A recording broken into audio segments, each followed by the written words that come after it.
ఒక్క సంతకం పెడితే ప్రశాంతంగా మనస్ఫూర్తిగా పైకెళ్ళి స్వామివారిని దర్శించుకోవచ్చు అని తెలిసి కూడా స్వామివారి దర్శనం కన్నా నా తల పొగరే నాకు ఎక్కువ, నా ఈగోనే నాకు ఎక్కువ అని చెప్పి వెనక్కి వెళ్ళటమే కాకుండా ఈ ఇష్యూ మీద నేను ఎలాగైనా సరే రాజకీయం చేయాలి, నేను మళ్ళీ గవర్నమెంట్ మీద బురద చల్లాలి అని చెప్పి ఒక ప్రెస్ మీట్ పెట్టి 2 గంటల సేపు మళ్ళీ అబద్ధాలు చెప్పాడు. అదేమంటే నిజంగా భక్తున్న వాళ్ళు ఒక సంతకం పెట్టలేరా? ఆ సంతకంలో ఏంటి, నీ ఆస్తులు అడిగారా ఏంటి? నువ్వు పైన దర్శించుకునే దేవుడు మీద నీకు నమ్మకం ఉందని ఒక చిన్న సంతకం అంతే. నేను ఎందుకు పెట్టాలంటే నువ్వు క్రిస్టియన్ కాబట్టి పెట్టాలి, నువ్వే ఒప్పుకుంటున్నావు. నువ్వు గదిలో కూర్చొని బైబిల్ చదువుతావు, మీ మదర్ బైబిల్ చేతిలో పెట్టుకొని మీరు ప్రచారంకి వెళ్ళినప్పుడు నీ వెనకాల తిరుగుతారు. అలాంటప్పుడు మనం ఒక సంతకం పెట్టాలి. These are the rules. నువ్వు రూల్స్ ఎందుకు పాటించు? ఇప్పుడు నేను టీడీపీ కదా, నేను క్షత్రియ మహిళను కదా, ఓసీని కదా, నేను వస్తాను జీన్స్ ప్యాంట్ వేసుకున్నట్టు నన్ను రాణిస్తారా? చంప పగలు కొడతారు. అక్కడ కొన్ని రూల్స్ ఉన్నాయి, ఎలా డ్రెస్అప్ అవ్వాలి, ఎలా రావాలి ఏంటి అని చెప్పి.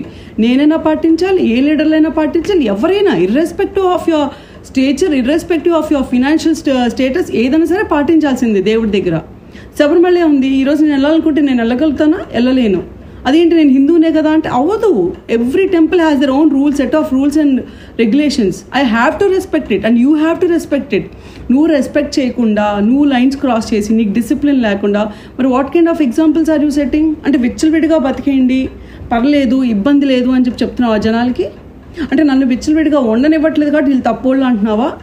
నేను నా హయాంలోనే అడల్ట్రేషన్ జరిగింది, కానీ అడల్ట్రేషన్లో ఓన్లీ వెజిటబుల్ ఫ్యాటే ఉంది. ఆ వెజిటబుల్ ఫ్యాట్ ఉండడానికి కారణం కూడా ఆవులు ఏవో తిన్నాయి అంట. అసలు చెప్పుకోవడానికి నేను సిగ్గులేదు. అసలు అడల్ట్రేషన్ జరిగినప్పుడు అసలు అది ఏం జరిగిందో పక్కన పెడితే నువ్వు రివర్స్ టెండరింగ్ వేసి అంత కక్కుర్తి పడి తక్కువ రకం కౌగిని ఎందుకు రానిచ్చావు? ఈరోజు ఇన్ని అనుమానాలకి ఎందుకు కారణమయ్యావు? ఇంత చర్చకి ఎందుకు కారణమయ్యావు? అదే నువ్వు కనుక రూల్స్ పాటించుంటే, అదే నువ్వు కనుక నీ శాంటిటీని, ఆ గుడి శాంటిటీని మనసులో పెట్టుకొని నాణ్యమైన గీ మాత్రమే ప్రొక్యూర్ చేసుకుంటే ఈరోజు ఇంత గొడవ జరిగేదా? ఈరోజు ఇంతమంది నీ గురించి మాట్లాడాల్సిన అవసరం వచ్చేదా? అంటే అవన్నీ వదిలేసి, అంటే సొల్లు కబుర్లు అనమాట. నేను ఏం చెప్పినా జనాలు నమ్ముతారు, నేను ఏదైనా మాట్లాడతాను నా నోటికి వచ్చినట్టు అని చెప్పే సొల్లు కబుర్లు అంతే. ఇప్పటికైనా సరే ఒక సంతకం పెట్టండి, పైకెళ్ళి దర్శించుకోండి, ఆ దేవుడి ముందు లెంపకాయలు వేసుకొని నన్ను క్షమించు స్వామి, ఇంకోసారి నేను ఇలాంటి తప్పు చేయనని చెప్పండి. Thank you. ఎనిమల్ ఫ్యాట్ కలిపారు అనే విషయం చాలా హాస్యాస్పదం అండి. ఎనిమల్ ఫ్యాట్ అంటే పిగ్ ఆయిల్ కలిపితే it is non sensical. The price of the Pig oil is about 1400 rupees A kilo. 319 రూపాయలు కిలోకి 1400 రూపాయలకి అడల్టరేట్ చేస్తారండి. నువ్వు రాగి అని చెప్పి అమ్ముతున్నావు, రాగి బిందె అమ్ముతున్నావు. రాగి బిందెలో గోల్డ్ అడల్టరేట్ చేస్తారా, మిక్స్ చేస్తారా? పోనీ గోల్డ్ దానిలో రాగి కలపచ్చు.